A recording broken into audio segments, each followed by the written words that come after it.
सांगमाने मु आज आपनको साथी रे छोटो निमिकीर रेसिपी शेयर करी जहाँकि आपण मैंने चाहे खाई पारे आ बहुत दिन भी स्टोर करके रखिपारे आ छोट छुआंकर अति प्रिय हो पार।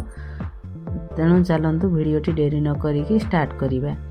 प्रथमे आमे 250 ग्राम मैदा नहींचे सेटा को भलसे खास्ता करने से अल्प तेल देई ताकू भलसे गोलई नबा। से मु कलाजीरा आ जुआणी ता फ्लेवर पाई नहीं बहुत बढ़िया लगे सेटा खाइया को पाटिकी भी बहुत भल लगे। ताकू भलसे गोलई दबा जहाँकि भितर खास्ता लाखे हो आउ क्रंची भी हो भलसे गोलई सारा पर देखिए जे एटा मुठा कला आसिकी मुठा ही जाउथिबो। तेणु जानिबे तेल सबुथरे मिसी सारी। ताकू एबे आमे साइज रे अल्प अल्प पानी देई गोलैबा। मु पानी देला बेले सेथिरे लूण देली। मते निमिकी रे टिके मीठा भल लगे बोली मु सेथिपाई मीठा देइछि। आपण माने चाहिले स्किप करि परिबे। अल्प पानी देई आमे ताकू भलसे फिटाईकी चकड़ीबा को चेष्टा करिबा। अल्प पानी देई डो रेडी करिया पे चेष्टा करिबा। जेमिति रुटी आ पूरी पई डो प्रस्तुत हुए सेमिति प्रस्तुत करिबा। किंतु रुटी आ पूरी ठारू ये टिके टाण चकटा हबो नहले छाणला बेला सॉफ्ट रही जिवो आ क्रिस्पी लागिबोनी खाइबा पे। सेतिपई एटा टिके टाइट रे चकटिबा। 4-5 मिनिट भलसे आकु चकटी दबा। देखंतु चकटा एबे प्रस्तुत हो गलानी।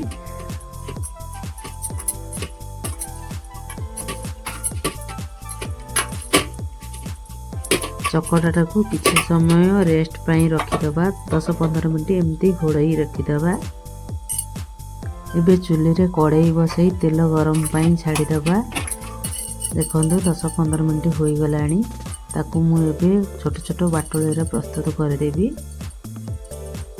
जहाँकि बेलिया को सुविधा हबो।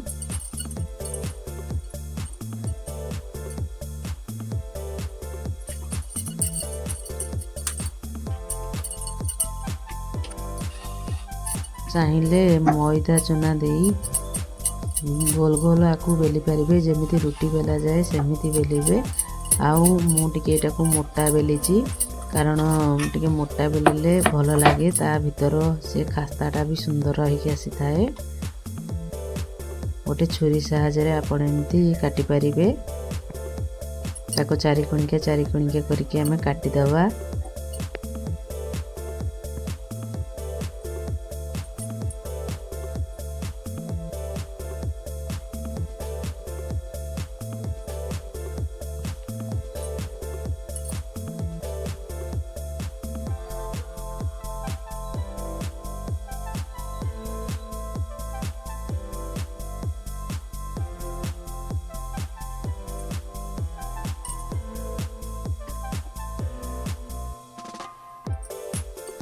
देखो एमती छोट छोट पीस करदबा काटिकी।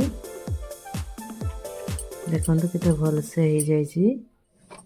एबे कड़ाई रे तेल ढाली देबा। कड़ाई तातिया पे छाड़ी थिले एबे कड़ाई रे तेल ढाली देबा। से तातिबो ताहा भितरे आमे बाकी तक गुला गुला सब बेली दबा आ ताकू एई भली काटी दबा।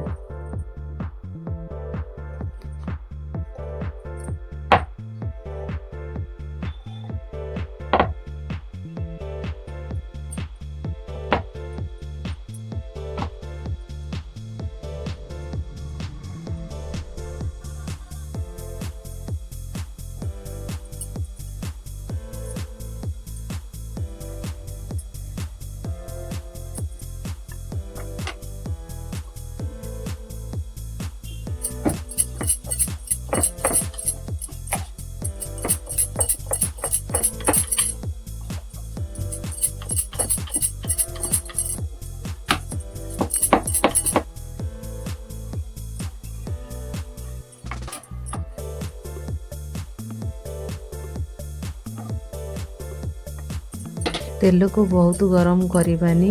मीडियम तातिला जाए आम पकेबा। देखो गोटे फास्ट चेक करके देखा जे हेची कि नहीं। तापर बाकी सब तक आम पकईदबा।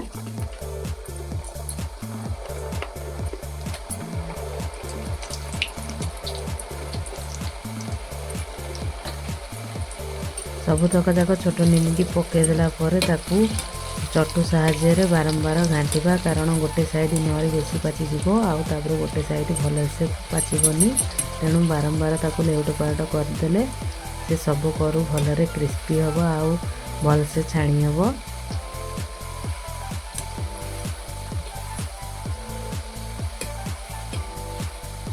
देखु एमती लेउट पाउट करने द्वारा तार केमती कलर चेंज होची आपन देखिए पूरा ब्राउन कलर हो गला पर ता क्रिस्पी हो तापर जाइए छाड़े से पर्यंत आपन सेमती तेल रे ताको उल्ट पलट करुथिबे। देखंतु एबे पूरा कलर चेंज हो आसलानी ताको एबे काढ़ी देबा गोटे पात्र को। देखंतु केते क्रिस्पी होईची ता खणखणर साउंड रो आपन माने जानि पारुथिबे।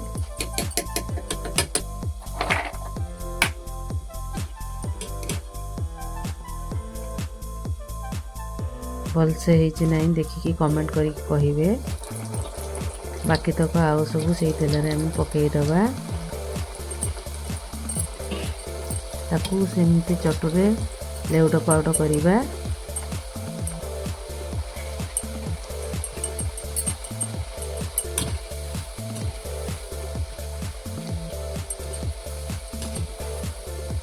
तक सब हेला जाए अपेक्षा करिबा सेमती तेल रे लगातार ताको उल्ट पलट करिबा नहले निमिकी सेते खास्ता हुएनी तेणु बारंबार उल्ट पलट करुथिबा।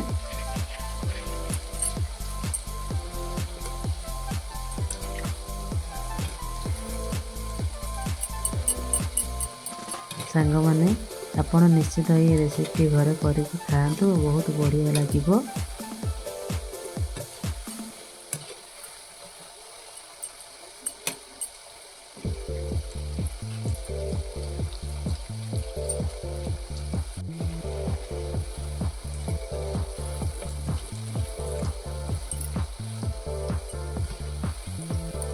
देखंतु मुझेमिति रेसिपी करछि आपण माने घरे करिवे निश्चित भल लागिबो। देखंतु एबे हल्का ब्राउन कलर हे सारलानी बाकी तो सब एबे हम आ गोटे सही पात्र को हम सब काढ़ी देबा।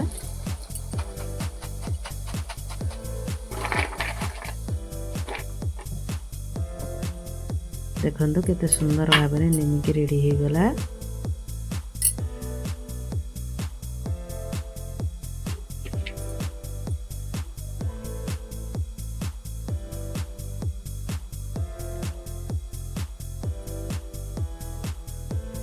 आशा करूँ मो नमकीन वीडियो आपको बहुत भल लगी लाइक करेंगे शेयर करेंगे कमेंट करेंगे। रही जय जगन्नाथ।